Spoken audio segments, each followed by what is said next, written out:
Go ahead and take out your Bibles and turn to Acts 23. Acts chapter 23. We'll be picking up there, starting there in chapter 23 in just a moment in Acts chapter 23. Before we get started in chapter 23, we want to remind ourselves of our outline that we're following, and then quickly review through 21 and 22, the latter half of 21 and 22, as it'll catch us up to what we're dealing with in chapter 23 and why we're in this setting, as those chapters go together. The outline that we're following in our workbook is the gospel in Palestine in the first 12 chapters, and then the gospel in the uttermost parts of the world in 13 through 28. Again, as we've been mentioning from time to time, 13 through 28 is the three preaching or missionary journeys of the Apostle Paul. 13 and 14, journey 1. 15 sort of parenthetical as we deal with the issue of Jerusalem. 16, 17, and part of 18, journey 2. Briefly mentioned the start of journey 3 and 18, but really 19, 20, and the first half of 21 cover that journey. And then from 21, about halfway through 21, dealing through the end of the book, is Paul being put in prison, arrested and put in prison in that journey in Rome. If you look at your workbook, it'll be divided down more evenly in chapters. And so if you want to remember one for simplicity's sake, that is the easier one than remembering the half chapters, but it is halfway through 21 that we have the beginning of this second, or this final section when it comes to Paul and being put in prison. Let's back on up into 21 real quick, just sort of catch us up to where we are. We'll go through this rather quickly, but just sort of catching us up as we come into the start of chapter 23. Chapter 21, beginning at verse 17, Paul comes to Jerusalem, and the brethren there receive him gladly. And so he goes to the elders and to James, and he's told that there's an issue that some of the Jews who are still zealous for the law, not binding the law, but zealous for keeping the customs of the old law, that they have heard that Paul says they cannot keep the customs. Now, they don't have to, but that Paul is forbidding them to keep the customs in his teaching. And so they tell him, they've got 4 men who are going to the temple to take a vow. Why doesn't he go with them? Purify himself with them, pay their expenses in 24 when they shave their heads, so that it will be an example to the Jews. Not just Paul saying that it's not true, but the rumor will be disproven by the fact that Paul himself is keeping a custom of the Jews. They do point out in verse 25, this is not in contradiction to the letter sent out in the Jerusalem discussion of chapter 15, because they said, but as for the Gentiles who have believed, we have sent a letter of their judgment, that they should abstain from what has been sacrificed to idols, and from blood, and from what has been strangled, and from sexual immorality.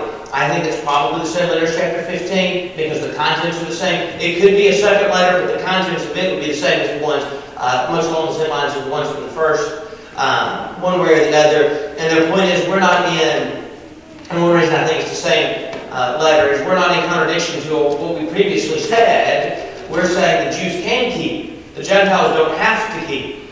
And this is not in contradiction to what we believe. We still believe the same thing. Paul then takes in verse 26, he purifies himself along with these men and goes with them into the temple. We're still in chapter 21. Gives notice of the days of purification and when they present himself. When the 7 days were almost completed, Paul had gone into the temple, and the Jews from Asia stirred up the crowd, laid hands on him, saying that he is teaching everyone everywhere against the speaking of the law and this place. Again, it sounds somewhat similar, part of it, to what you heard the accusations by the Jewish brethren. That's not who this is. This is just Jews from Asia. These are not Christians. The others before were Jewish Christians. It seems they now believe Paul is saying you can't keep the customs of the law. These people are saying he's teaching against the law as a whole, which he hadn't been teaching. The law is no longer in effect. They say he teaches against this place. Probably why they followed up with took a Gentile in on their assumption that he did, because if he took a Gentile in, he's teaching against the place, as well as he's saying that the Gentiles as well can be accepted, not just Jews, so he teaches against his people. So he teaches against the people. The Jews are no longer the only ones who can be saved. It's available to the Gentiles. He teaches against the law. The old law is no longer in effect. There's a new law in effect. He teaches against this place. No longer do they have to go to Jerusalem to worship. On these certain feasts of the year, they're worshiping each and every Sunday, wherever the church would be gathered together, as well as them following up by believing and assuming that he had taken a Gentile into the temple. They then point out that they assumed that he had taken a Gentile into the temple and defiled it because they had previously seen him with Trophimus. And so, because of that, the Jews are stirred up, and a great uproar takes place, and they start beating Paul until the tribune comes, and some order is temporarily restored. When he returns, they stop beating Paul as they see him. So the tribune takes Paul and is bringing him, wanting to know what's going on, but the crowd, half the crowd shouting one thing, or part of the crowd shouting one thing and some another. So there's confusion among the crowd as to what their accusations with Paul are. So his decision is, let's take him in to the barracks, coming down later in verse 37. As they're coming down to the barracks, or previously they bring him to the barracks, they had to carry him because of the mob of people. As they about brought him into the barracks, Paul then asked if he can address the people. The tribune asked if he was he not this Egyptian who led this revolt. He points out, no, he's a Jew from Tarsus, a citizen of no obscure city, so he begged permission to speak. It was granted to him. He motioned to the crowd. There were a hush fell upon the crowd as he began addressing them in the Hebrew language, which helps here the fact that he's speaking the same language as the Jews in this area would have spoken. It causes them to be willing to listen to him at least for some time. Coming into chapter 22, he begins giving his defense. He talks about his life before his conversion. He was zealous, just as these Jews are zealous for the old law. But on the road to Damascus, beginning at verse 6 and going through verse 16, that he had seen the Lord, and he later obeyed the gospel. After Ananias came to him and asked him and told him that he was to go and to teach those of the Lord. Verse 14, the God of our fathers appointed you to know his will, to see the righteous one and hear his voice, for you will be a witness for him to everyone of what you have seen and heard. So he's going to go be a witness to everyone, being both Jews and Greeks, or Jews and Gentiles. But we'll get to the Gentiles more specifically in a moment. That's then when Ananias asked him why he waits, to arise, be baptized, and wash away his sins, calling on the name of the Lord. To this point, they're still very intently listening to Paul. The crowd is silent. They're sitting there listening and sort of hanging on his every word, it appears. Well, then in verse 17, he begins to talk about his call to go and to preach to the Gentiles, or if you want to remember it simply, 1 through 5, life before conversion, 6 through 16, conversion, 17 through 21, life after conversion. But he doesn't get all the way to the end, because when he gets to the point that he was told to leave Jerusalem, he's called, because verse 21, he was going to be sent away far away from the Gentiles. The crowd then is in an uproar, because he's going to go talk to the Gentiles, and they just couldn't stand that. And so verse 22, up until this word, they listen to him. Again, they're going to be hanging on his every word, listening carefully. And then he says Gentiles, and they just can't stand the fact that he's going to teach the Gentiles, and says that they too can be saved. That goes back to the previous accusation he speaks against his people. Probably part of what led them to think that is he's saying the Gentiles too can be saved. And they felt, being the seed of Abraham and Jews, they were still God's special people, even though they had to obey the new law, just as the Gentiles do. And so because of that, they shout, away with such a fellow from the earth, he should not be allowed to live. They were shouting and throwing off their cloaks and flinging dust in the air. And that's when the tribune orders him to be brought into the barracks. The tribune orders that he's to be brought into the barracks so they could flog him to find out why it was people were in an uproar. And as they get ready to flog him, that's when Paul says, what are you about to do? Or ask him, says, is it lawful for you to flog a man who's a Roman citizen and uncondemned? And that's when the centurion about to flog him runs back to the tribune and says, what are you about to do if this man's a Roman citizen? And they could not flog a Roman citizen without him being condemned. They could flog him if he was uncondemned, but there was nothing they could find wrong. In fact, that's going to be brought up again in chapter 23 by the tribune later on. And so the tribune came and asked him, since he bought his citizenship for a large sum of money, but Paul points out he was a Roman citizen from his birth. And so they were those who were about to examine him withdrew, and the tribune was afraid, for he realized that Paul was a Roman citizen and he bound him. So the decision was, wanting to know exactly what was going on, to take him before the Sanhedrin, to call the Sanhedrin council together and take him before the Jewish council and see if they can figure out what it is that's causing such an uproar with Paul. That's where we are in chapter 23. Chapter 23, verse 1 beginning through verse 10. Paul before the Sanhedrin council. And while looking at him at the council, Paul said, "Brothers, I have lived my life before God in all good conscience up to this day." And the high priest Ananias commanded those who stood by him to strike him on the mouth. Then Paul said to him, "God is going to strike you, you whitewashed wall. Are you sitting to judge me according to the law, and not contrary to the law? You order me to be struck?" Those who stood by said, "Why do you revile God's high priest?" And Paul said, "I did not know, brothers, that he was the high priest, for it is written, you shall not speak evil of a ruler of your people." Now when Paul perceived that one part were Sadducees and the other Pharisees, he cried out in the council, "Brothers, I am a Pharisee, a son of Pharisees. It is with respect to the hope and the resurrection of the dead that I am on trial." And when he said this, a dissension arose between the Pharisees and Sadducees, and the assembly was divided. For the Sadducees say that there is no resurrection, nor angel, nor spirit, but the Pharisees acknowledge them all. Then a great clamor arose, and some of the scribes of the Pharisees' party stood up and contended sharply, "We find nothing wrong in this man. What if a spirit or an angel spoke to him?" And when the decision became violent, the tribune, afraid that Paul would be torn to pieces by them, commanded the soldiers to go down and take him away from among them by force and bring him into the barracks. So as we get into the early part here of chapter 23, we have Paul pointing out that he's lived in all good conscience to this day before God, back in verse 1. Now, a couple things we want to point out. Paul pointing out, well, let's come over to our questions for just a moment. Number one, why is Paul struck in the mouth? Here in verse 2, why is he struck in the mouth? Well, before his accusation against the high priest, why is it the high priest has him struck? Verse 2, he's struck. Verse 1 tells us why. He lived in good conscience. So Paul points out, and this is one of the things, skipping question 2 for a second, down to question 3, there are 3 things Paul did in this chapter that took real courage. Number 1, he made the claim of innocence before the council. So Paul's claim to live boldly, Paul's claim was bold to live in good conscience before God because the reaction of those present was going to be negative, because Paul is already, at this point, maintaining his innocence. And those of the Sanhedrin council, and it becomes apparent to Paul as this goes on, are not here to give him any fair hearing or any fair trial. And so Paul, when he says that he's lived in good conscience before them, it took some courage to make this claim. His fellow believers would find this statement honorable. This is in the paragraph in your workbook in lesson 22. But to the council, it was an insult to such a revered body that he's saying, "I'm living in good conscience."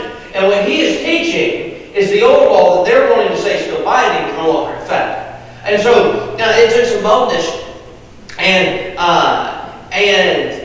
on his part to make this statement. A couple of things we want everybody to get conscious. It's also going to be pointed out in your workbook if you look at passages specifically to look at later on for reference. Is a good conscience important? Having a good clean conscience important? Yes. Yes.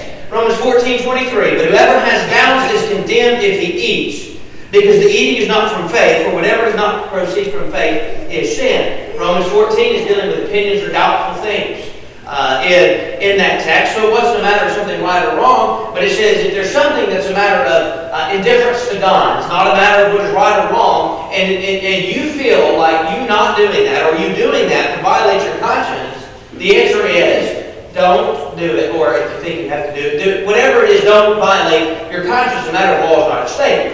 What we do need to understand, though, is that conscience must be educated. In Romans 2:15 it says, "They show the work of the law is written on their hearts, while their conscience also bears witness, and their conflicting thoughts accuse or even excuse them." It must be educated by the Word. There are those who have a clean conscience, but they don't have the educated by the Word. Let me give you an example. Look at verse 1 again. Paul says, "Brothers, I have lived my life before God in all good conscience up to this day." If you go back in the life of the Apostle Paul, he was a persecutor of the church.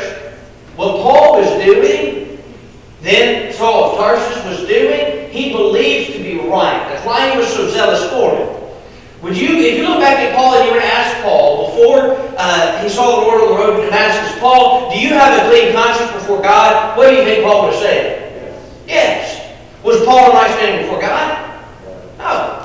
Because he was going contrary to the law of God. And so that conscience must be educated. He had lived to this point in all good conscience.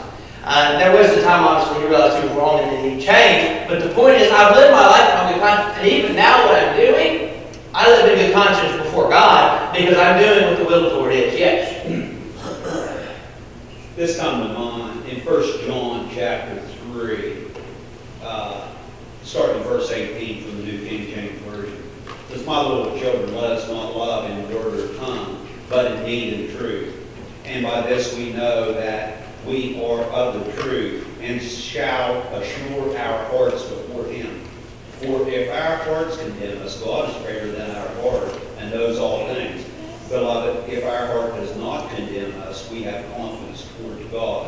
So that kind of, I think, as we learn God's will, and then we see we're not complying with it, okay, then our heart's going to condemn us or whatever like that. Now, one of two things.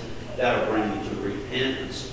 Or if I suppress the truth after a while, God could set me a strong delusion that I believe a lie. He can give me over to a reprobate mind. But the point here is, I believe that's what this is talking about. Our hearts condemn us. That would be our conscience or whatever like that. And I know the context is here about helping people and loving people and things like that.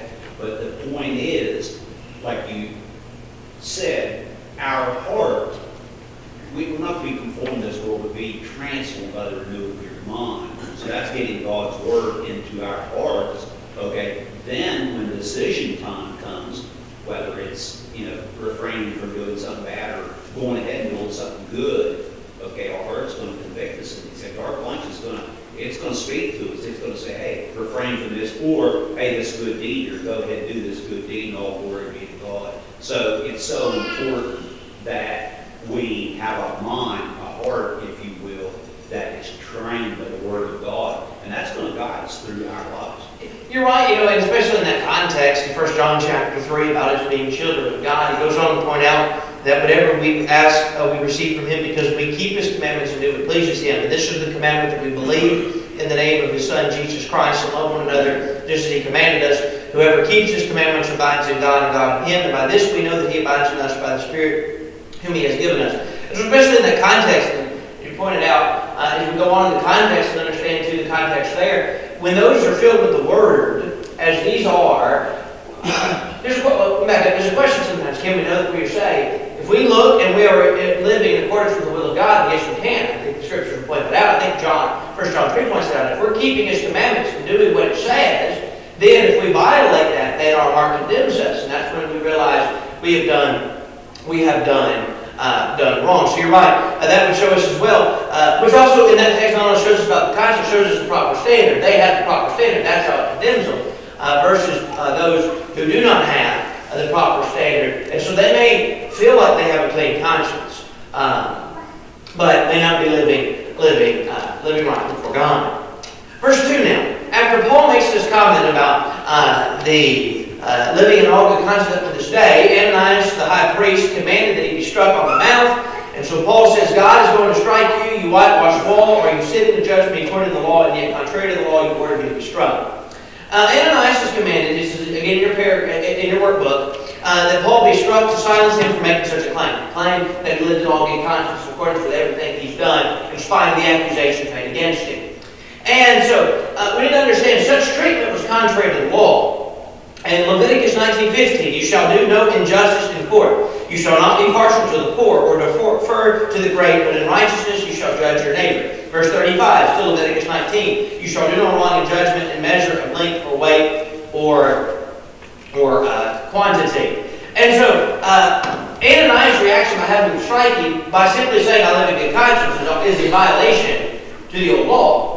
So Paul says, God's going to strike you, you whitewashed wall. Are you sitting and judging me according to the law, and yet contrary to the law, you order me to be struck? I'll come back to that latter half in a second. I want to go first with what happens in the aftermath.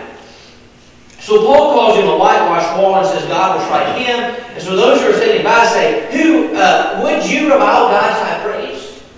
Now Paul's reaction in verse 5 was, I did not know. Now let's understand a couple of things. It's going to be pointed out here later on. Skip on down. Further in the workbook, the paragraph says, Paul said he did not know, and Ananias was the high priest. Verse 5, it may be that he doesn't see who is given the order to strike him. Perhaps Paul's sitting in the middle of a room and Ananias was behind him, and there's a council around him. Perhaps he was standing behind him, we don't know. Perhaps he didn't see who gave the order. It may be he doesn't know who the high priest is at this point. Probably not necessarily the case, but perhaps he doesn't know who the high priest is at this point.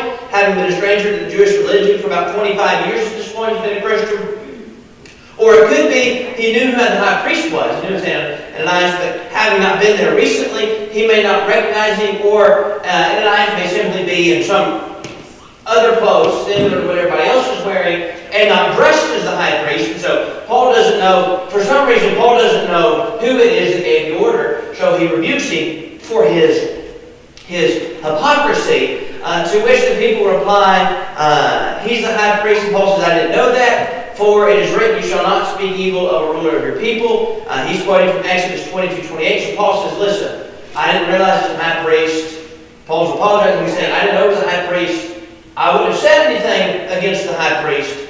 And he goes back and quotes from Exodus 22:28 about the old law. Yes? And with Paul being a Pharisee, he should know the guard of the priest and the high priest and everything. So that's why I was thinking the last thing you said, maybe he was not dressed as if he was a high priest. Yes. Should have been. Either dressed. He recognized that and know that he said it. He was involved. Right, either the way he was dressed, or he could be, depending on how the construction of the room is, somewhere that Paul couldn't see who gave the order. He knew somebody from, if you got 5 people in this corner and somebody says something, Paul may not realize who it is. This whole group of people in the room, and so he says, that's when he gives his rebuke. Yes. I was thinking here in something come to mind again there in 2 Thessalonians chapter 1, starting verse 4. So that we ourselves boast of you among the churches of God for your patience and faith in all your persecutions and tribulations that you endure.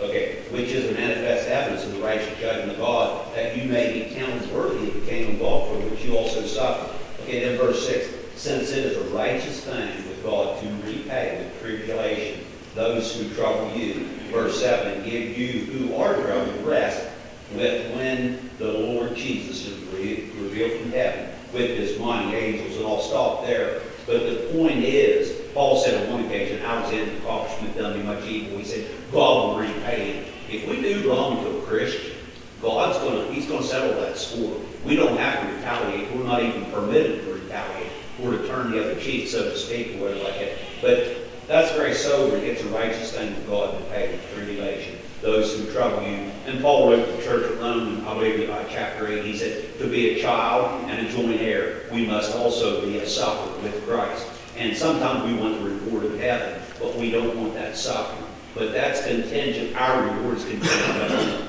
on us being willing to suffer for the cause of Christ. And Paul wrote to Timothy, yea, and all that will live godly in Christ Jesus shall suffer persecution. So all these things kind of fit together to paint the picture of why Paul endured these things. But ultimately, God is going to settle his score.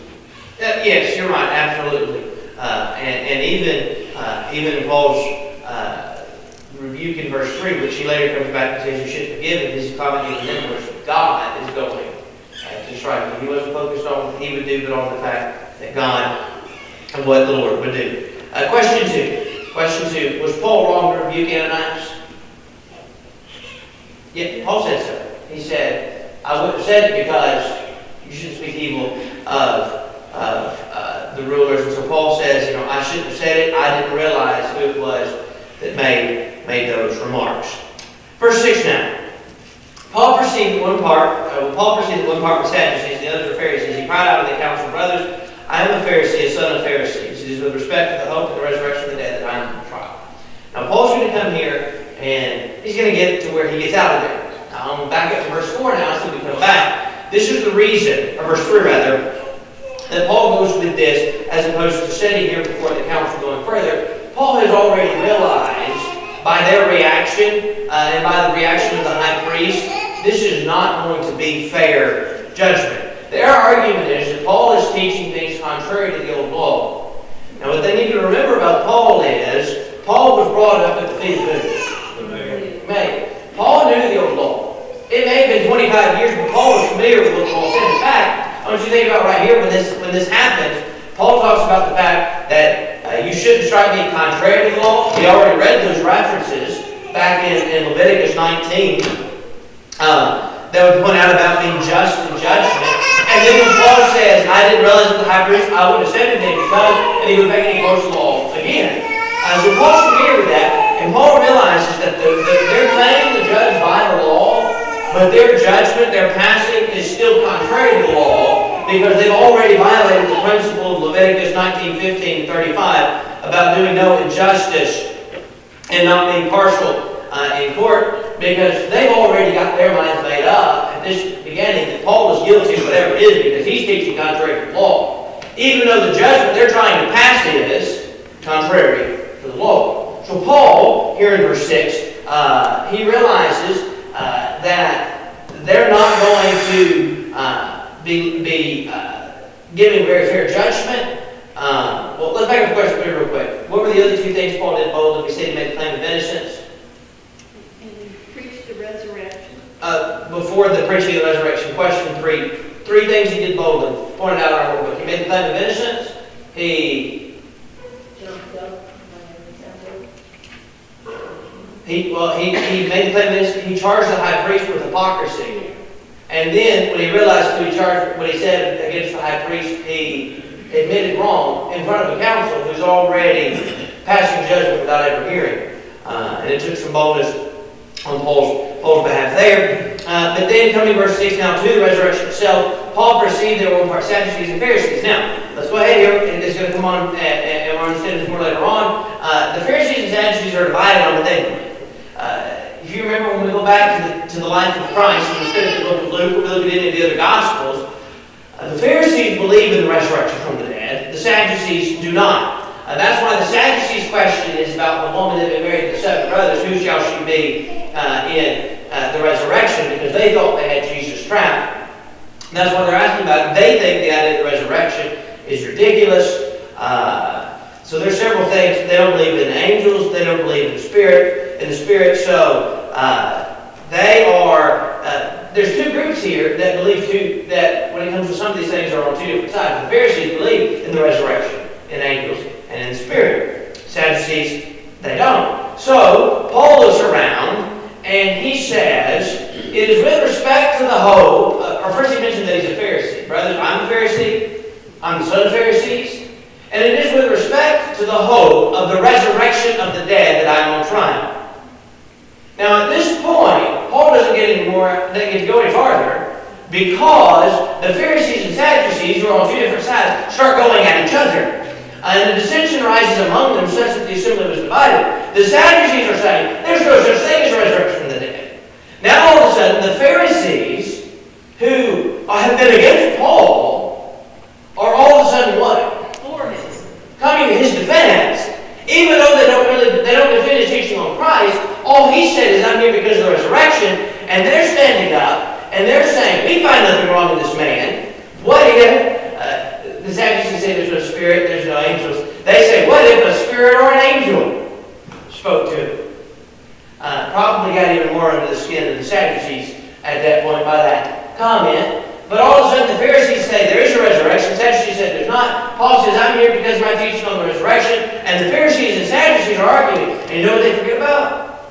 Paul's sitting over there in the corner right now. It's called divide and conquer. Yeah, he divided them, and then they all of a sudden were taking on each other, and nothing ever happened further with questioning him, to the point that the dissension has become so violent. The tribune decides, he's afraid for Paul, that Paul's going to get torn to pieces. We don't get out of here. Because the tribune is here because he's wanting to hear what they're having to say, and so the soldiers have to take Paul. He commissions soldiers to go down to take Paul away from among them by force and bring him into the barracks because they need to get him out of there. If they don't, the Sanhedrin Council is going to tear him to pieces because they've become so violent, divided among themselves by Paul saying, I'm here because of my teaching on the resurrection from the dead. Question 4 now. What was the heart of the controversy that Paul before the council? Which is true what Paul says about the Paul's not like. The reason he's here is because of his teaching concerning what? Resurrection. Resurrection, because he teaches Christ raised from the dead. If Christ is raised from the dead, everything else is true. Paul says that he delivered these things in accordance. When he comes to 1 Corinthians 15, what's he talking about? Resurrection from the dead. There's an issue that's been arising. Romans chapter 1. Christ is proven to be the Son of God as he claimed to be by the resurrection from the dead. So Paul is teaching on the resurrection. What's causing this controversy? Paul just simply says resurrection because I think the resurrection didn't get any farther before the people began going at each other's throats. Question 5. How did Paul use the differences in the two groups, Sadducees and Pharisees? How does he use it here? To divide, to focus on him, on the ones himself. He says the groups are divided and believe different things concerning the resurrection. He mentions something the Pharisees will agree with, Sadducees will disagree with. He divides them, and it's disrupting the proceedings, and he needs to get on out of there. Question 6, why did the Pharisees defend Paul? They could not. They had to. Because they embraced the resurrection, the Right. afterlife. It has nothing to do with Paul at this point, and everything to do with they need to defend their position. And so they're more interested in defending themselves against the Sadducees than what Paul's stance is on the resurrection from the dead. Their egos wouldn't let them not. Yes, their egos wouldn't let them not do so. Verse 11, real quick. The following night the Lord stood by him and said, "Take courage, as you have testified to the facts about me in Jerusalem, so you must testify also in Rome." What assurance is given to Paul? Question 7. That he was going to ultimately end up in Rome. That's not there. Yes, he's going to ultimately end up in Rome and give a defense. Now, our time's away from us, so we won't get to go any further on 11, and we'll talk about this some more. It'll be a little bit. There are meetings next week, so we won't have this class Sunday or Wednesday, so it'll be the following Sunday, it'll be half from today, we'll pick up in 23. But I do want to note real quick, keep this in mind, it's very important, that verse 11 and then what follows in the chapter is evidence of the providence of God. Verse 11, he makes a promise to Paul that he's going to go to Rome, and in the rest of this chapter there's things that threaten that, but the providence of God is what ultimately plays out, and we know when we come to the end of the book that we find Paul in Rome. It wasn't by the use of some miracle here, it was simply by the word of mouth that those things took place by somebody who did this, here's the plan, but in the end it was what the Lord's will would be done in this chapter. So we'll pick up with that with section 3. We'll review section 2 and pick up with section 3 the next time. That'll be a week and a half because of our meeting